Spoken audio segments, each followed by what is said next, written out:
اگر آپ کو میری یہ ویڈیو پسند آئے تو like, comment and share, subscribe کرنا مت بھولیے۔ السلام علیکم آڈینس، کیسے ہیں آپ لوگ؟ امید کرتی ہوں آپ لوگ ٹھیک ہوں گے۔ تو آج میں آپ لوگوں سے علامہ ابن خلدون کا ایک ناول سرتاج تاریخ لے کر آئی ہوں۔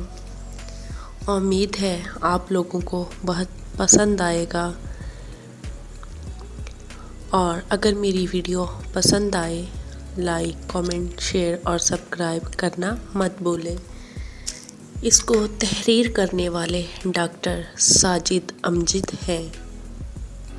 سلطان ابو الحسن نے تخت حکومت پر قدم رکھا تو پاؤں سمیٹے سمیٹے دکھنے لگے۔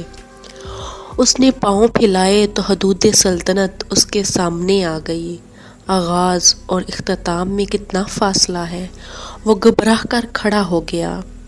اس نے ارد گرد نظر دوڑائی، تاریخ کے اوراق پلٹے۔ عربوں کی دنیا کتنی سمٹ گئی ہے! کبھی اس کی حدود میں سورج غروب نہیں ہوتا تھا، اب طلوع بھی کہیں اور ہوتا ہے۔ صرف چند کرنیں اس تک پہنچتی ہیں۔ طلیطلہ، قرطبہ، اندلس اور اشبیلہ تک عربوں کے اقتدار سے نکل چکے ہیں۔ عربوں کی ایک کثیر تعداد مراکش اور تیونس کی طرف جلاوطن کر دی گئی ہے۔ رہا سہا اقتدار بھی تالے آزموں کے گھوڑوں کی زد میں ہے۔ پورا عالم مشرق و مغرب کے دو حصوں میں تقسیم ہو چکا ہے۔ مغرب میں تو پھر بھی کچھ امن ہے، مغربی حصہ مزید 3 حصوں میں تقسیم ہونے پر مجبور ہو گیا ہے۔ مغرب اوسط بنو عبد الواد کے زیر نگی ہے۔ مغرب ادنیٰ جو افریقہ کہلاتا ہے، بنو حفص کے اقتدار میں ہے، اور وہ خود بنو مرین کی نمائندگی کرتے ہوئے مغربی اقصی کی سلطانی پر فائز ہے۔ چراغ دانوں میں جلتے ہوئے چراغ اس کی بے بسی پر ہنس رہے تھے۔ پھر ایک خیال آیا۔ خیال نے اس کے عربی لہو کی گردش کو تیز کر دیا۔ یہ بھی تو ہو سکتا ہے کہ مختلف حصوں میں بٹے ہوئے یہ علاقے کسی ایک قبیلے کے حلقہ اقتدار میں شامل ہو جائیں۔ بنو مرین سے بہتر کون سا قبیلہ ہوگا؟ اگر میری تلوار اس تقسیم کو حرف غلط کی طرح مٹا دے تو اپنے قبیلے پر میرا کتنا بڑا احسان ہوگا۔ اس نے ایک مرتبہ پھر غربی کے عرب کے نقشے کو اپنی یادداشت کی دیوار پر آویزاں کیا۔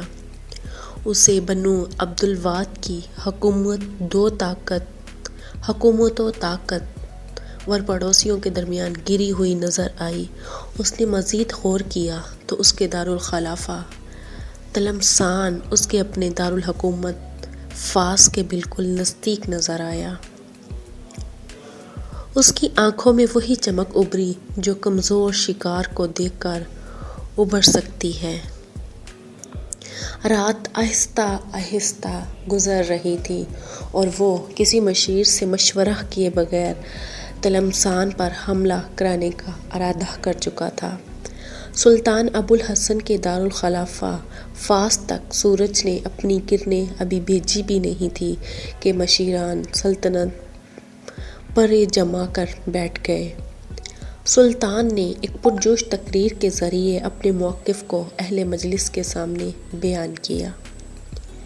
یہ پہلا موقع نہیں تھا کہ بنو مرین میلی آنکھ سے اپنے پڑوسیوں کی طرف دیکھ رہے تھے۔ بنو مرین اس سے پہلے بھی کئی مرتبہ طلمسان کی اینٹ سے اینٹ بجا چکے تھے۔